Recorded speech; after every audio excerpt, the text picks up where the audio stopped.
Welcome back, students. Today we're going to continue our discussion about molecular spectroscopy by discussing the Franck-Condon Principle. So in the last lecture, we talked about the basics of electronic spectroscopy for molecules and the selection rules that were involved. Today we're going to look at what actually occurs upon electronic transitions. So the learning goals for today are going to be to explain the Franck-Condon factor and how it governs possible vibrational transitions among electronic transitions. We're going to want to construct an energy diagram with the ways that molecules can gain and lose energy during electronic excitation. And we'll also talk about chromophores and what chromophores get us in regards to molecular excitations. So let's think about our IR spectroscopy back to our vibrational transition. So if we excite a diatomic molecule with infrared light to excite a vibrational transition, were those vibrational transitions isolated? And you remember that no, of course they weren't. There were also these rotational transitions that came along with them. So for similar reasons, our electronic excitations that excite transitions between electronic degrees of freedom also bring along with them vibrational and rotational degrees of freedom. And so if you think back to the lab we did where we excited particles, looking at the particle in the box model, we excited these conjugated polyenes. What we saw is pretty broad peaks as compared to our sharp peaks for IR spectroscopy. And that's because these broad peaks are due to not just electronic transitions, but also vibrational and even rotational transitions among them. We're typically going to ignore rotational transitions because these clutter the graphs and make these really hard to discern what's going on here. So we're going to focus on electronic transitions and the vibrational transitions that come along with them. As you might expect, since this is electronic spectroscopy is a different technique than IR spectroscopy, our selection rule is not the same. So we no longer have the delta n is equal to plus or minus 1 as we did for the vibrational transitions. There's a new selection rule that governs what vibrational transitions are possible. And this selection rule is governed by this Franck-Condon factor that I have mentioned a couple of times here. So the assumptions that we're going to apply in this are that our electrons are moving much faster than our bonds are vibrating. So when we excite an electronic transition, we are going to go from one state to the next state without really changing the positions of the vibrating molecules. Now, as we go to an excited state, that's going to change. But in the instant of absorbing the light, that won't change. That's the assumption that we're making here. And this is based on the Born-Oppenheimer approximation that decouples the nuclear motion to the electronic motion. So we'll see that we can take our complex wave function, that is a function of the electrons and also the molecules. And we'll say, well, this is really something that's to do with the electrons. So there is an electronic component that deals with a certain fixed wavelength, and then there's a vibrational component. So what we're trying to do now is say, well, how are these two things related? How do transitioning between one electronic state and another affect the vibrational state? And as always, the thing that governs if our transition is observable is the transition dipole moment. So what is the transition dipole moment for these molecules? And we'll go through this here. Essentially, we have to take some component of our wave function, take the complex conjugate of that, take the transition dipole moment operator, and operate on our wave function. And we've done these kind of calculations before. We're not going to go through this in detail, just like we haven't really gone through this in detail for anything other than vibrational spectroscopy. But what we can note is that if we were to apply this Born-Oppenheimer approximation, we get the following. We end up getting something that's dependent on vibrational component. So if we decouple this wave function here, we get a vibrational component and we get an electronic component. And the operator, since it's talking about electronic degrees of freedom, is only a thing for electronic degrees of freedom. It doesn't have anything to do with the nuclear position. So we can take this guy here, which is some wave function of our final vibrational state in the excited electronic state, multiplied by the initial vibrational state, which is usually the ground state of the ground electronic state. And we'll simplify that with this S here. And I put an FC to kind of distinguish it from the overlap integral. The book just has an S. And this is another kind of overlap. And we're saying, well, how similar are the vibrational degrees of freedom for the excited state compared to the ground state? And how do we actually apply this? What are we saying here? Well, this is the transition dipole moment. And this whole integral is not equals to 0. But if this Franck-Condon factor is equal to 0, we have no transition. We're not going to see that.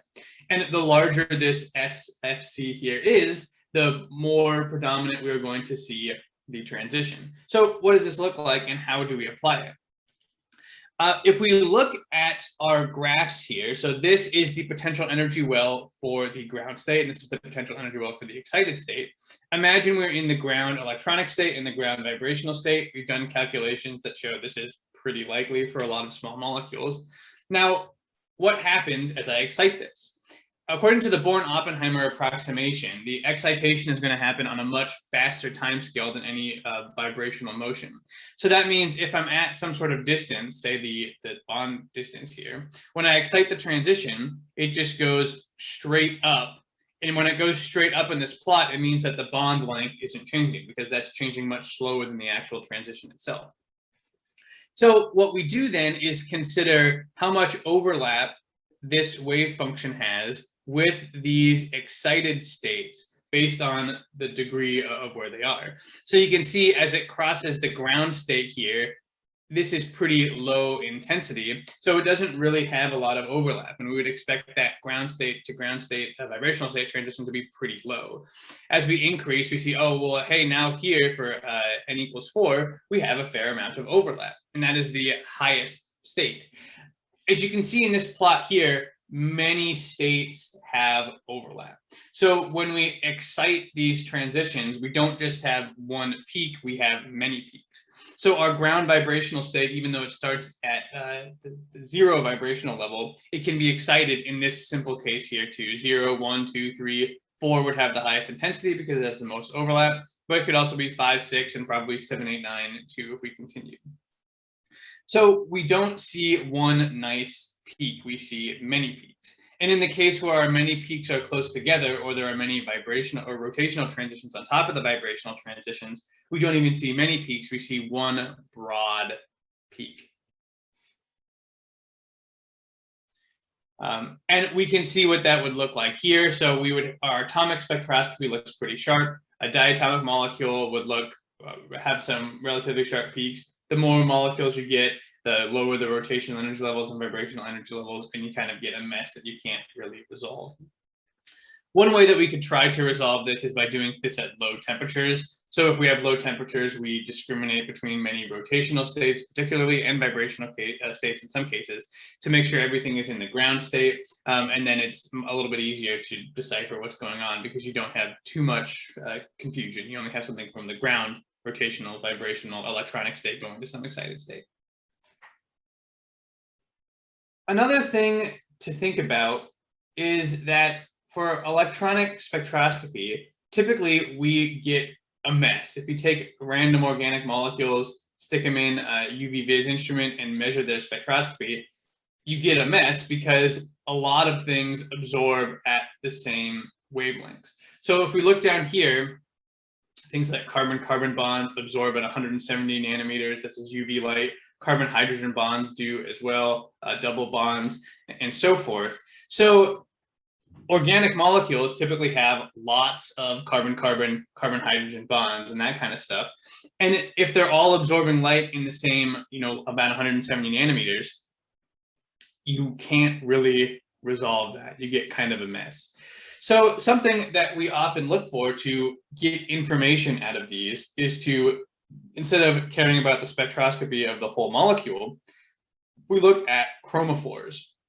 A chromophore is a unique part of a molecule that absorbs lights at similar wavelengths regardless of surroundings. So you can see some examples of these here. We have carbonyls that absorb at 280. We could have NO bonds that absorb at 660. There's more complicated molecules that are fluorescent chromophores. We'll look at some of those in later lectures. And these molecules are helpful because they're absorbing light away from the kind of junk of normal organic molecules. So we can do this to do things like in biochemistry, we can figure out the protein concentration because amino acids like tryptophan and tyrosine absorb light around 280 nanometers, whereas the rest of the protein doesn't. And so we can say, well, how much light is being absorbed at 280 nanometers? And then we can say, well, that's equal to how many tryptophans and tyrosines there are. So we can figure out how much protein we have based on the knowledge of how many tryptophans and tyrosines are in our protein. We can also do this to understand, what's going on with these molecules in terms of their molecular orbitals. So if we look at a molecule, so we've seen this before. This is for formaldehyde. We have a sigma bonding orbital, a pi bonding orbital, and a non-bonding orbital along the C double bonded to the O bond there. And then we also have a pi and a sigma antibonding orbital. So if we think about the kinds of transitions that are possible, it depends on the molecule that we have. So if we have something that is a carbon-carbon bond, there's no pi bond, there's no pi molecular orbital, there's no non-bonding electrons in that carbon-carbon bond. So the kind of transitions we have are basically a ground state sigma here up to the excited state sigma here. Those are the only ones that are available for carbon-carbon bonds. And that gives rise to high energy absorption, which is around this 170 nanometers here. If we have double bonds, now the lowest energy transition that's possible would be the pi to pi transition. So that is a little bit lower in energy, and we can see that the carbonyl has a little bit higher energy. And we know this from talking about Huckel theory, but if we have conjugated double bonds, we can shift this to smaller and smaller absorptions. Another way to get higher wavelength, lower energy absorptions is to have non-bonding electrons coming from something like a heteroatom like oxygen. So in this case, this is a carbonyl. So if we have a carbon double bonded to an oxygen, now our transition will go from the N to the pi stars, the lowest energy possible transition. That has lower energy, and that's at about 280 nanometers in this case. And depending on the types of molecules you can get different types of energy levels. But this kind of graph shows us why our carbon-carbon bonds, or carbon-carbon single bonds, have much higher energy transitions than other things. It's because their electrons are at lower energy and they don't have these higher energy pi or non-bonding orbitals.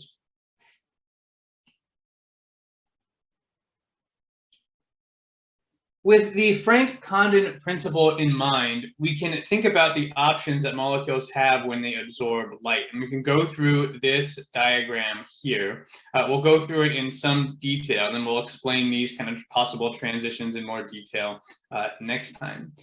So if we're looking at something like this, in this case for this diagram, the straight lines are radiative transition. That means absorbing or emitting light. The wiggly lines are non-radiative transitions, which is the molecule exchanging the energy with its surroundings and changing energy. So what options do molecules have? When we're looking at this graph, we are these solid dark lines here are the electronic ground states or electronic states. So here we have the electronic ground state, excited state, we have a triplet state, the triplet state being lower in energy than the excited singlet state. And we're assuming that the ground state is a singlet state, which is true for almost every molecule. In the case of like oxygen we talked about before, that is a ground triplet state, so we would have this backwards a little bit there.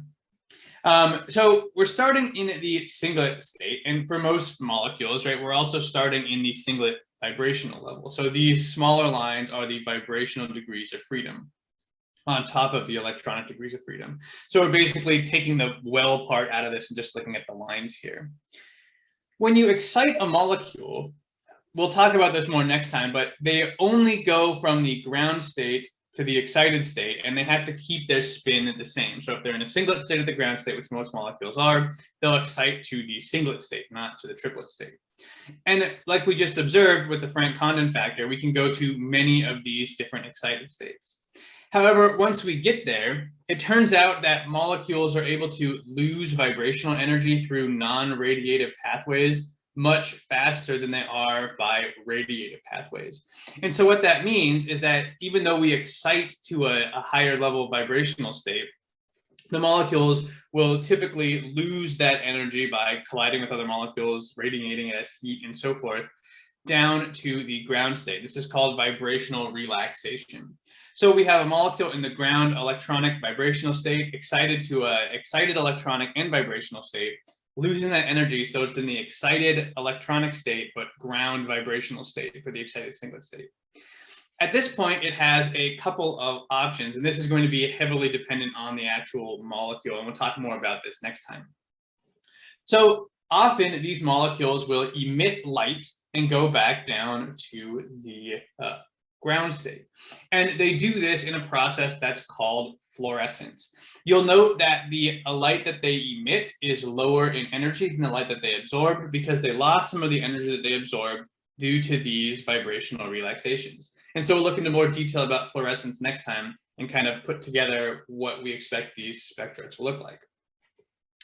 This molecule in this excitation state here can also undergo what's called an internal conversion. So this is going to be dependent on the geometries of the ground state compared to excited states. But if they're similar enough, the molecule can convert from the electronic excited state, vibrational ground state, to the electronic ground state and then a vibrationally excited state. And this is another non-radiative path. And then that will rapidly lose its energy and go back to the ground state without actually ever emitting a photon. Another similar option that we can see is called intersystem crossing. And this is basically the same idea, except for instead of converting into the ground state, it converts into the excited triplet state. Now, this is predicated on the fact that they have similar geometries. This is not going to be true for every molecule. But for the molecules where it is true, they can convert from the excited singlet state into the excited triplet state, again, by a non-radiative process. So something like this can happen even though it violates the selection rules because we're not talking about a radiative process. Now here, it will, again, as always, vibrationally relax into the triplet ground state.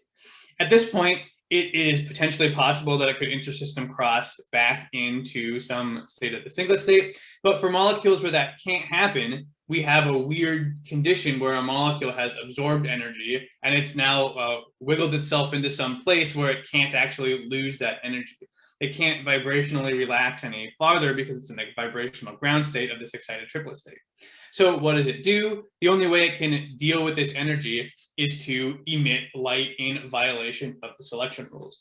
And this is a process called phosphorescence, where we go from an excited triplet state into a ground singlet state, having a delta S is equal to 1.